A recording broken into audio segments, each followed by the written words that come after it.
Hi, I'm Amanda Jane Woodall and welcome to my fashion school. From the grandest of beginnings, clothing European royalty to Baby Yoda, AI Harry Potter, Fortnite and Kim Kardashian wrapped in tape. Is this a social experiment created by a genius, or is it just clothes? It's Balenciaga. On the 21st of January 1895, Cristobal Balenciaga was born in a small Spanish fishing village. As a child, he lost his father, so he spent his life under the wing of his mother, who was a seamstress. After observing her sewing for many years, Cristobal discovered his own talent for fashion design, and he chose to help his mother in order for them to be able to pay their bills. Cristobal was considered a child prodigy in the field, and the pair's work was noticed by Spanish nobility Marquesa de Casa Torres, who took his mother to be her personal seamstress. And she noticed that Cristobal had an eye for detail and he liked the finer things in life, so she paid for him to take an apprenticeship in Madrid in tailoring. He was so talented that he was able to build his own clientele by the age of 23 and open a boutique in San Sebastian. Here he clothed Spanish royalty for high-profile events in made-to-measure garments. During his career, he faced many obstacles. In 1931, the Spanish royal family was abolished, and this class structure change affected many of Balenciaga's clientele and caused him to file for bankruptcy. Not to be deterred, Cristobal moved his boutiques to Madrid and Barcelona, where he now focused on more traditional women's wear tailoring, and he was doing very well in his new setting. It was called Isa, which was a tribute to his mother, until the Spanish Civil War broke out in 1936 and he was forced to flee to Paris to find a more settled political climate. The move would prove successful and he opened a Parisian boutique in 1937 and held his first runway show at Avenue George V.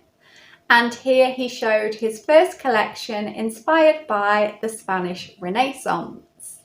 His heritage collection was inspired by matadors and flamenco and was unlike anything Paris had seen before. In 1939, his illustration of the Infanta dress by Carl Erickson was featured in Vogue magazine. Sadly, in 1939, the story takes a darker turn as World War II broke out in Europe and Balenciaga was faced with the German occupation of France.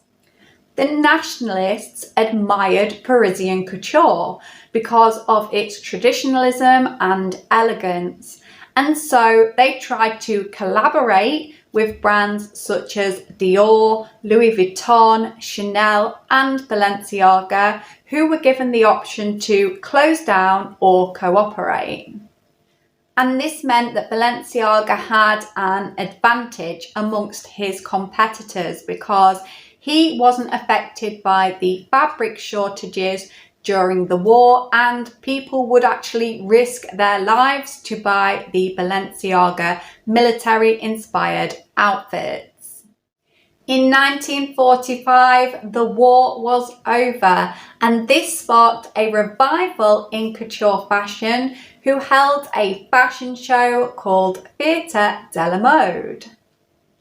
And a feature of this showcase was that the designers made their designs on 3/4 sized mannequins, which meant they weren't wasting any fabric. and the customers could come and shop for the garments, and once they'd chosen a mannequin, they could have a custom made version for themselves. Fiera della Mode featured 237 mannequins and 60 different designers, including Balenciaga, Lanvin, Hermes and Balmain. It was a very successful idea, and so the designers took the show around Europe and the USA to bring back an interest in luxury fashion design. The 1950s designs from Balenciaga were iconic and groundbreaking as they moved away from the small waists and full-skirted designs of that era. Instead, he designed cocoon coats, sack dresses and empire lines made from thick woolen fabrics with large shoulders and oversized silhouettes. He created the silhouettes for modern fashion design today, and he felt that women didn't need to show all of their shape in order to appear stylish. In 1968, Cristobal Balenciaga retired, and in 1972 he passed away, and he could have passed on the creative direction of Balenciaga to Hubert Givenchy or Oscar de la Renta, but instead he insisted that they close the brand, and this was because he was an intensely private person. Having few living relatives, the company rights were given to his nephew, who sold them to the chemical manufacturer Hearst, who wanted to use the brand name to launch a perfume. In 1986, the rights were sold again to Jacques Bogart, who saw the potential of the Balenciaga name as a fashion company, and so he employed Michael Gomer to reinvent the brand into a ready-wear collection, and ready-wear is the clothing that you can go in the shop and buy off the rack. In 1987, he presented Le 10, a collection based on an old Balenciaga perfume. And he was a very skilled designer, and he did a good job at reforming the brand. But he was heavily criticised as people didn't like the fact that he didn't revert to the heritage of the brand's couture line. Another designer to lead the brand was Josephus Themister, who had a distinctly modern approach to designing. However, he upset the audience of his 1997 show by playing loud electronic music. This led to his shock exit from the brand, and executives were left scrambling to find a replacement. They found Nicola Jeski, who had been an employee with the brand for 5 years. He was 26 years old and given only 4 months to create a new collection. He was given no say in how the runway would look or the models being used, but his collection spoke for itself. It was an all-black collection inspired by Cristobal Balenciaga's heritage archives. He was a very forward-thinking designer and was coveted by brands such as Prada and Gucci, who wanted him to work for them. He was responsible for creating one of the most iconic bags for Balenciaga, which was the City bag. And initially, when he presented this design to the executives, they really disliked it. But Kate Moss saw a sample of it backstage, and this gave Jeski the idea to give them to models as presents for walking his show. And so they wore them out and about, and the paparazzi took photos of them, and this led to collectors saying, how do I get my hands on this Balenciaga bag? And so it was put into production, and the fashion industry knew that they could trust Jeski as a fashion-forward creative, and that inclusivity causes demand. After critical acclaim for relaunching the brand, Gesquier was actually given a lawsuit by Balenciaga after he said in a fashion publication that the brand had stolen his identity and sucked him dry once he'd moved to Louis Vuitton. Alexander Wang became the creative director in 2012, and he made a lasting impact at Balenciaga because he changed the logo to something more minimalistic, and he designed the speed trainers, which were a sock boot, which became the biggest trainer trend of 2017. Alexander Wang very quickly left the company after just 6 collections, and there wasn't an official reason given, but this did coincide with allegations made against Wang by models in the industry. In 2015, Balenciaga headhunted Demna Gvasalia for the head role of the brand.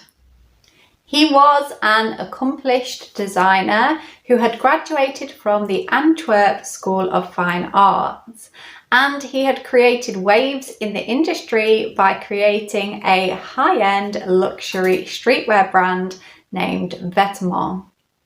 He had created signatures for his own brand, which included very oversized clothing with elongated sleeves, graphic designs, and kind of comments on popular culture, which he would then escalate into his work for Balenciaga. Demna also understood the idea of adding low-end culture and pop culture references to Balenciaga designs, and this meant that he could make cheap items like puffer jackets, anoraks and laundry bags and sell them for the high-end luxury price. And the online audience soon clicked onto this and realised that they were paying thousands of pounds for bin bags and Crocs, and so they had this kind of collective outrage at the brand online, which just acted as good promotion.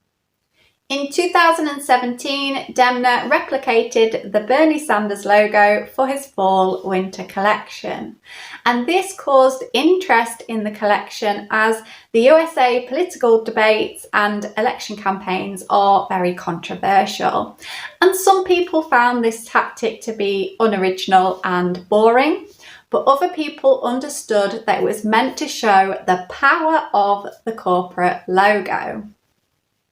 In 2019, Demna revealed that he was stepping down from his own label to focus on the relaunch of couture for Balenciaga, the first of its kind since 1968.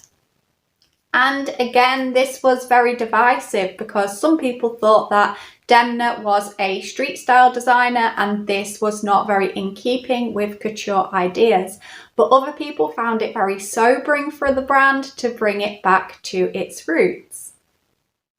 In 2021, the collection was shown in Cristobal Balenciaga's original Paris showroom, and it included Demna staples such as elongated silhouettes and accessories, as well as revisiting Cristobal Balenciaga designs and reinventing them for a modern audience. Fleeing civil war was something that Cristobal and Demna had in common, and he introduced this idea to his runway show Autumn-Winter 2022, which is known as the Blizzard Show. And the models were seen really struggling to walk through this snowstorm, carrying trash bags of their belongings as if they were refugees. And this created a lot of empathy for Demna and what he had come from and what he had been through in his life. So you can see that Balenciaga offers us a duality between the cynicism of fashion and the online sphere and genuine artistic expressions. And this led some people to worry that Demna might go too far. The Spring-Summer 2003 collection ad campaign caused controversy as Balenciaga tried to cover up their intent to promote adult context and themes alongside child models. And this really disgruntled, disgusted, and upset their genuine fan base. The ad campaign in question featured very young children about the age of 6 being photographed in Balenciaga clothing, featuring products that had kind of an unsettling and disturbing context. The children were posed either holding or in context to teddy bears, which wore outfits that had adult themes like harnesses, restraints, fishnets, and locks.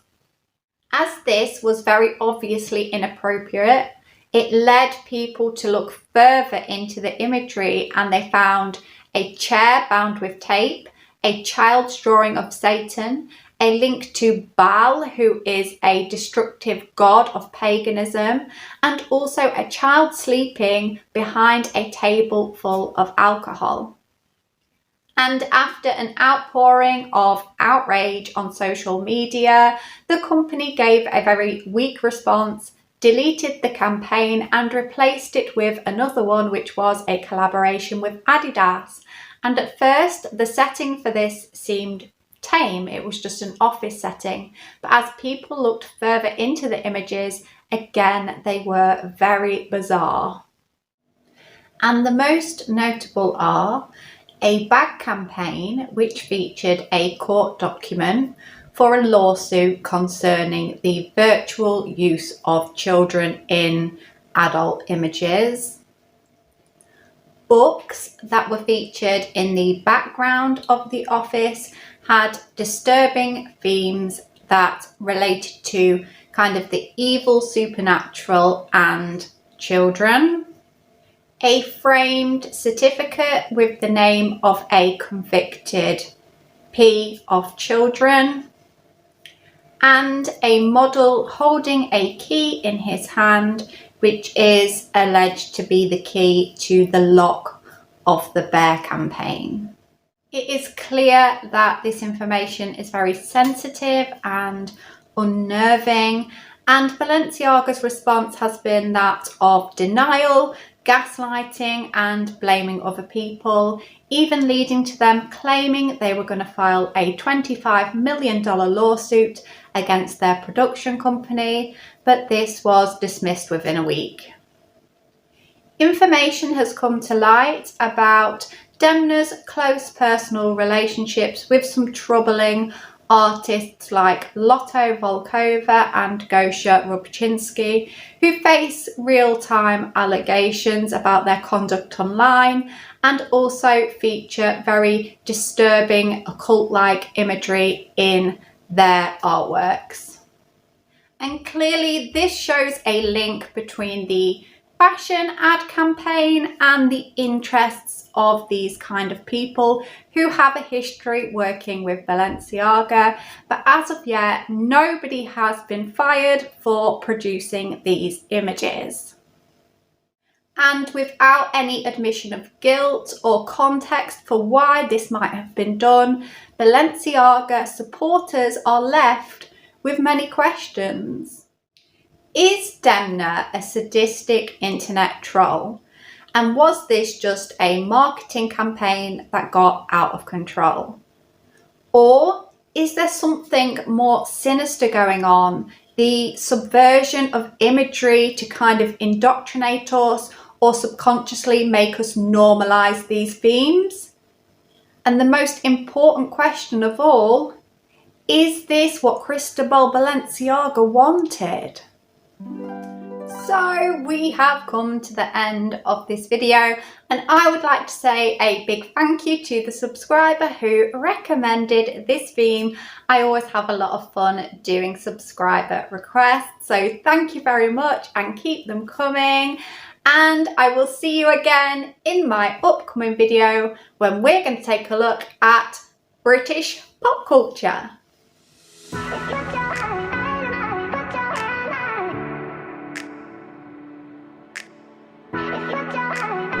jet ski was actually taken legal